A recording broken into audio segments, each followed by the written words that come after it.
Hello बच्चों, कैसे आप सब। आशा करता हूँ आप सब अच्छे होंगे, स्वस्थ होंगे, सेहतमंद होंगे। आज हम इस वीडियो में आपको बताएंगे कि लघु बीजाणु जनन।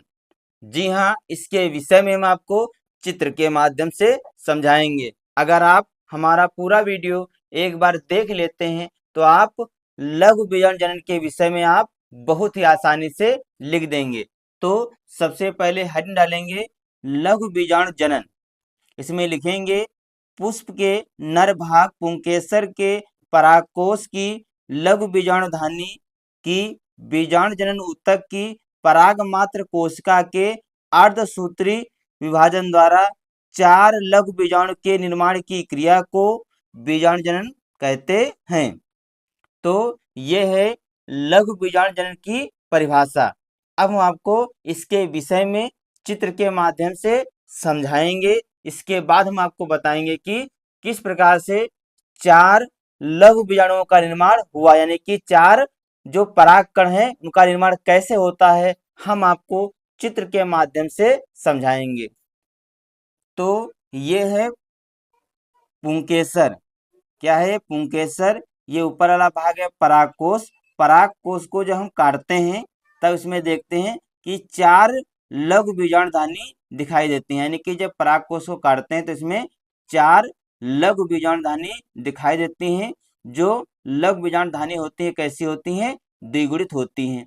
फिर इसमें देखिए, इसमें से एक लघु बीजाणुधानी को हम बाहर निकाल लेते हैं। फिर देखते हैं जो एक लघु बीजाणुधानी होती है इसमें पाया जाता है बीजाणु जनन ऊतक। जो बीजाणु जनन ऊतक होता है ये द्विगुणित होता है। और बीजाणु जनन ऊतक में एक कोशिका पाई जाती है अधो स्त्री कोशिका। जो अधो स्त्री कोशिका पाई जाती है ये द्विगुणित होती है। जब अधो स्त्री कोशिका विकसित होती है यानी कि वृद्धि करती है तब ये बदल जाती है प्रपुष्प कोशिका में। और जो प्रपुष्प कोशिका होती है ये भी द्विगुणित होती है। जब प्रपुष्प कोशिका का समसूत्री विभाजन होता है तब यह 2 भागों में बढ़ जाती है, प्राथमिक भित्तीय कोशिका और प्राथमिक पुंज बीजाणु जनन कोशिका। अब हम आपको बताते हैं कि जो प्राथमिक भित्तीय कोशिका है इसके विषय में आपको बताते हैं। तो जो प्राथमिक भित्तीय कोशिका है इसमें 4 परतें पाई जाती हैं। जो प्राथमिक भित्तीय कोशिका इसमें 4 परतें पाई जाती हैं, बाह्य परत, अंतःस्थितियम परत, मध्य परत और टेपिटम। यानी कि जो प्राथमिक भित्तीय कोशिका होती है इसमें 4 परतें पाई जाती हैं, बाह्य परत, अंतःस्थितियम परत, मध्य परत और टेपिटम। इनका कार्य क्या होता है? जो बाह्य परत और अंतःस्थितियम परत होती है, जो इसके अंदर पराग कणों का निर्माण होता है, यानी कि जिन पराग कणों का निर्माण होता है उन्हें सुरक्षा प्रदान करते हैं।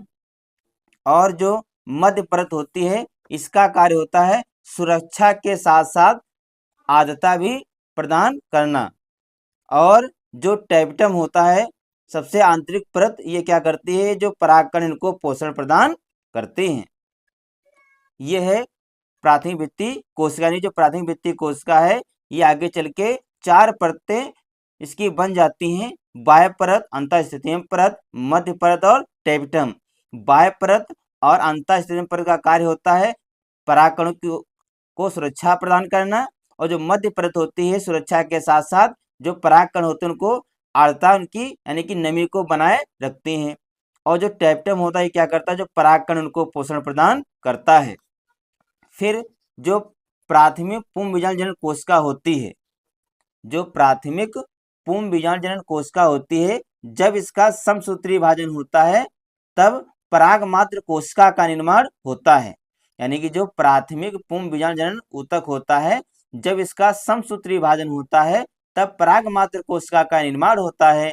और जब पराग मात्र कोशिका का अर्धसूत्री विभाजन होता है तब 4 परागकणों का निर्माण होता है। इस प्रकार जो परागकण है 4 परागकणों का निर्माण होता है।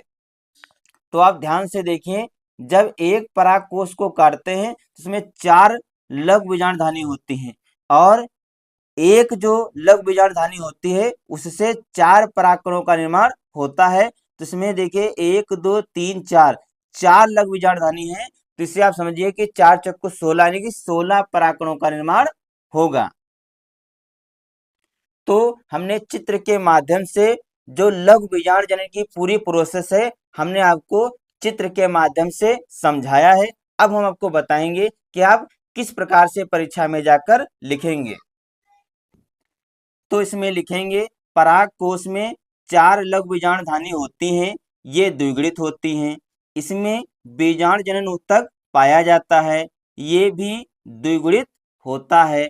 इसमें एक अधोस्तरीय कोशिका पाई जाती है, यह विकसित होकर परपसु कोशिका में बदल जाती है। जब परपसु कोशिका का समसूत्री विभाजन होता है तब यह 2 भागों में बट जाती है। नंबर 1 प्राथमिक भित्तीय कोशिका, नंबर 2 प्राथमिक पुंबीजाणु जनन कोशिका।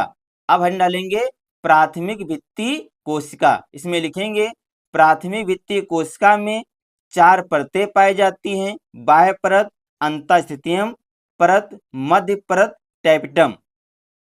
जो बाह्य परत और अंतःस्थितियम परत क्या करते हैं, सुरक्षा प्रदान करते हैं, यानी कि बाह्य परत और अंतःस्थितियम परत सुरक्षा प्रदान करते हैं।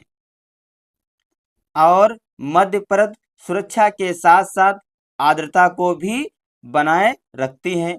टैपिटम पराग कणों को पोषण प्रदान करता है, यानी कि जो मध्य परत होती है सुरक्षा के साथ साथ आर्द्रता यानी कि नमी को भी बनाए रखती है, और जो टैपिटम होता है परागकणों को पोषण प्रदान करता है। इसके बाद हम डालेंगे प्राथमिक पुंबीजाणु जनन कोशिका। इसमें लिखेंगे प्राथमिक पुंबीजाणु जनन कोशिका का जब समसूत्री विभाजन होता है तब पराग मात्र कोशिका का निर्माण होता है। पराग मात्र कोशिका द्विगुणित होती है। जब पराग मात्र कोशिका का अर्धसूत्री विभाजन होता है तब 4 परागकणों का निर्माण होता है, ये अगुणित होते हैं। तो इस प्रकार हमने आपको बताया कि लघु बीजाणु जनन किसे कहते हैं। इसकी पूरी प्रोसेस को हमने चित्र के माध्यम से आपको बहुत ही आसान शब्दों में लिखकर बताया है।